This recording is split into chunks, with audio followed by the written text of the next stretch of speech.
ख्रिस्त में प्यारे माता पिता एवं भाइयों बहनों, जानूस एक रोमन भगवान का नाम था और इसकी खासियत यही थी कि इसके दो चेहरे थे, एक सामने की ओर देखता हुआ तथा दूसरा पीछे की ओर देखता हुआ। और होना हो इस नए महीने जनवरी का नाम इसी भगवान जानूस के नाम के पीछे रखा गया। आज हम इस नए वर्ष की शुरुआत कर रहे हैं। हम आज पीछे मुड़कर देखते हैं कि बीते वर्ष हमने क्या पाया, क्या खोया। साथ ही साथ हम आने वाले वर्ष की ओर भी देखते हैं कि इस नए वर्ष में हम क्या हासिल करना चाहते हैं। आज हम बहुतों को यह कहते सुनेंगे कि इस नए वर्ष में कोई भी संकल्प करना व्यर्थ है, क्योंकि ऐसा कुछ भी नहीं होता है। परंतु वास्तव में यह आवश्यक है कि हम बीते जीवन के बारे में देखें, बीते वर्ष का मूल्यांकन करें तथा आने वाले वर्ष को जीने के लिए संकल्प लें। एक बहुत ही ज्ञानी व्यक्ति जिसका नाम सुकरात था, उन्होंने कहा, बिना मूल्यांकन किए जीवन जीने योग्य नहीं है। आज के समाचार पत्र एवं आज एक दूसरे से हम नए वर्ष में बहुत सारे भिन्न भिन्न तरह के संकल्पों के बारे सुनेंगे, परंतु बहुधा ये संकल्प नहीं होते हैं।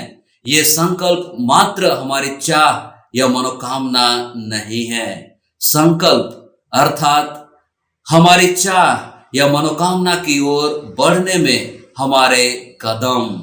दूसरे शब्दों में हम कह सकते हैं, निश्चय ही इस नए वर्ष में हमारी कोई चाह होगी, हमारी कोई मनोकामनाएं होंगी।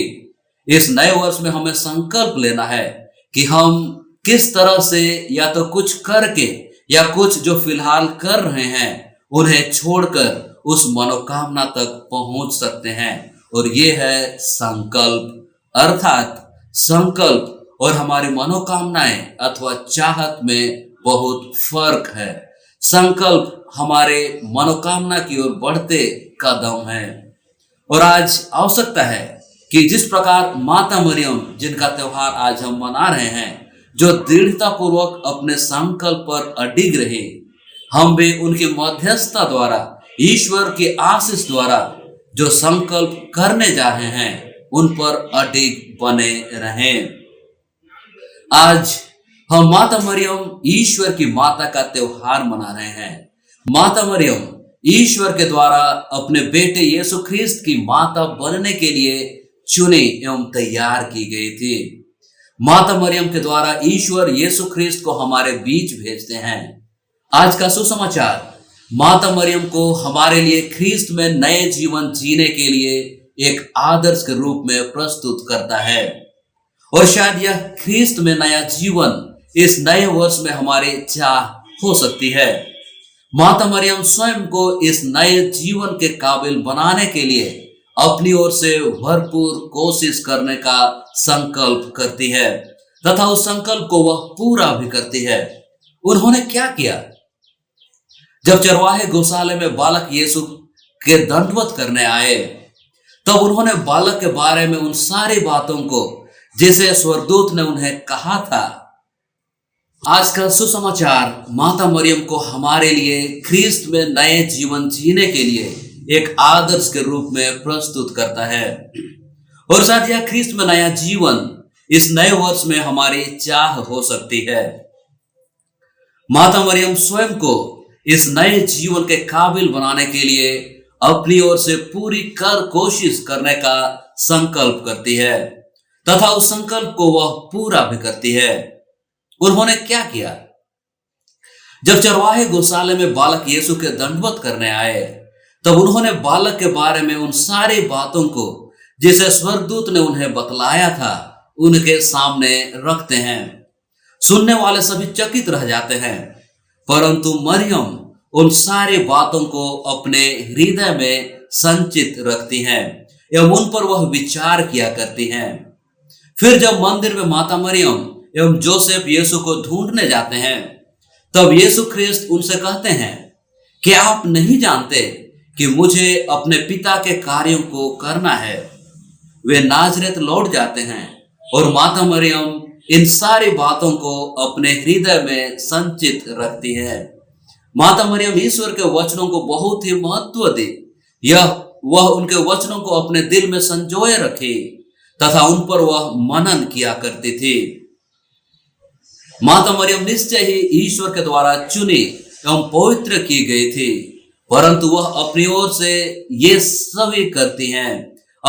माता मरियम निश्चय ही ईश्वर के द्वारा चुनी एवं पवित्र की गई थी, परंतु वह अपनी ओर से ये सभी करती हैं अपनी पवित्रता को बनाए रखने के लिए। वह हमेशा ईश्वर के वचनों पर मनन करती थी कि उसे क्या करना चाहिए अथवा क्या नहीं करना चाहिए। उपरोक्त माता मरियम के यीशु ख्रिस्त के वचनों पर मनन करने के दोनों उदाहरण चरवाहों के बालक के दर्शन के दौरान तथा मंदिर में यीशु को पाने के दौरान ये यही दर्शाते हैं कि माता मरियम ईश्वर के वचन को दिव्य रहस्योद्घाटन अर्थात स्वर्गदूतों का चरवाहों का संदेश तथा अपने स्वयं के अनुभव अर्थात स्वयं यीशु को मंदिर में पाना, इनके द्वारा वे ईश्वर के वचनों को प्राप्त करती हैं।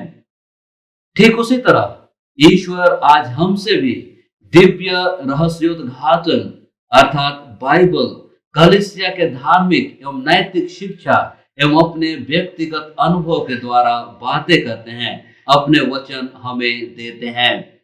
आज आवश्यकता है कि जिस प्रकार माता मरियम अपने किए संकल्पों के प्रति दृढ़ता पूर्वक उन पर अडिग रही, हम भी ईश्वर के वचन पर मनन करते हुए आज हम जो संकल्प करने जा रहे हैं, इस नए वर्ष में हम जो मनोकामना लेकर बढ़ने जा रहे हैं, हम भी माता मरियम की तरह ईश्वर के वचन पर गौर करें, उन्हें सुने, उन्हें अपने अंदर संचित रखें तथा उन्हीं से शिक्षा एवं बल प्राप्त करें कि हमें क्या करना चाहिए अथवा क्या नहीं करना चाहिए।